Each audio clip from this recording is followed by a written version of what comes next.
Hi there, and welcome back to the Santa Cruz Sandhills. I'm Noble, and today we're going to be focusing on the plants of the Santa Cruz Sandhills, or in other words, the flora. Now, if you look across, there's not a whole lot of beautiful, majestic plants. No towering redwoods.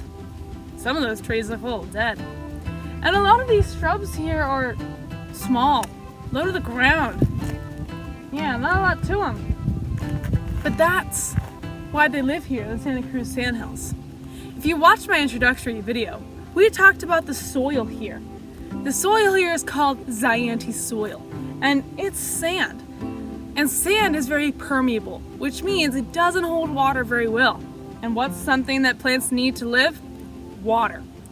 So, because the sand doesn't have very much water in it, plants can't grow very large. They stay close to the ground, so it's easy to pull water up into their leaves.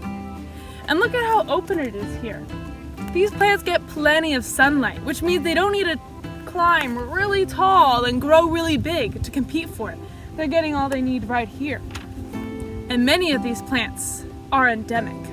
And if you watch my other video, you remember what endemic means. It means they can only live here and nowhere else in the whole world. So today we're going to talk about a few of those special plants. And some of these special plants have special powers. They have adaptations that allow them to survive through fire. And some of them actually need the fire in order to make their seeds or have enough space to grow. So let's go meet some of our friends and talk about their special powers to survive fire.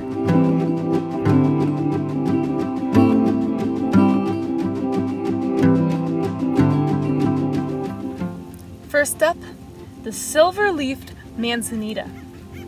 Now this species of Manzanita is endemic. Remember what endemic means? It lives here and nowhere else. Now you may have types of Manzanita where you live, but this one is special. It's fuzzy and has a more silvery color than most Manzanita. And it has dark red branches. Now, what's special about these is that they produce seeds that can last for decades. Seeds that could be older than even me or you. But what's the point? Why are the seeds that old? Why not just grow into a plant? Well, these seeds are waiting for a fire. See, the seeds of the Manzanita have a special coat around them, something hard that can only be broken by heat. So it needs fire to come through so the seeds can open and water can get in so this Manzanita can grow.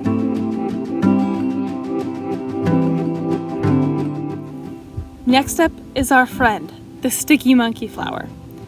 Now, there's not a lot of flowers to be seen on this plant, but in the spring, these have beautiful orange flowers that pop up.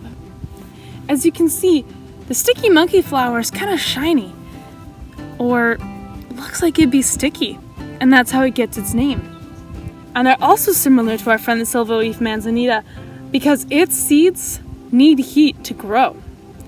But what's even more powerful about this plant is that the sticky monkey flower likes to grow in areas that have been burned. They like the heat. So when a fire's come through, they are some of the first plants to sprout up. And that's what we call succession. Something that we could talk about in another video. But I think that's pretty cool that these plants are some of the ones that help this ecosystem recover after a fire.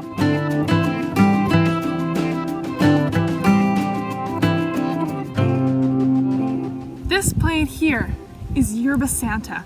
This plant is really special when it comes to fire because, well, you can't see it, but it has these huge underground root systems right underneath where I'm laying right now that allow it to survive after fire. So even if the top might be a little blackened, might be a little damaged from fire, it still has its underground roots, which allow it to save water nutrients to stay alive. So yeah, they're a little worse for wear, but they're gonna come back really strong.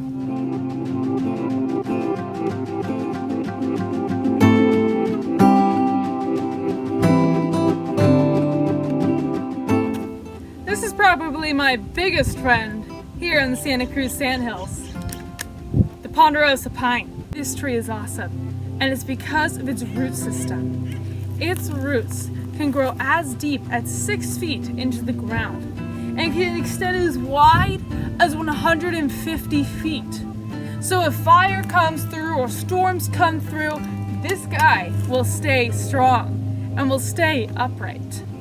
Now I want you to come a little bit closer to look at something special about the Ponderosa Pine. Take a look at these scales. This is how the Ponderosa Pine stands strong even after the fire.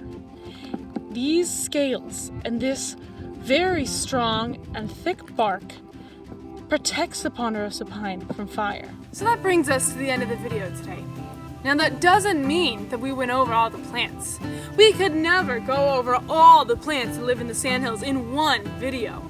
But these are some of my favorites, and I hope that they become your favorites too. Keep watching this Santa Cruz Sandhills series for more information about what lives up here and about this special ecosystem. And feel free to come visit Henry Cowell Redwood State Park to see these amazing plants for yourself. For now, I'll keep taking you with me as we explore this amazing ecosystem together. Keep going outside, keep looking around and see what you can find, because there's a lot of stuff just sitting in your own backyard. Thank you all for watching today, and I hope you have a great rest of your day.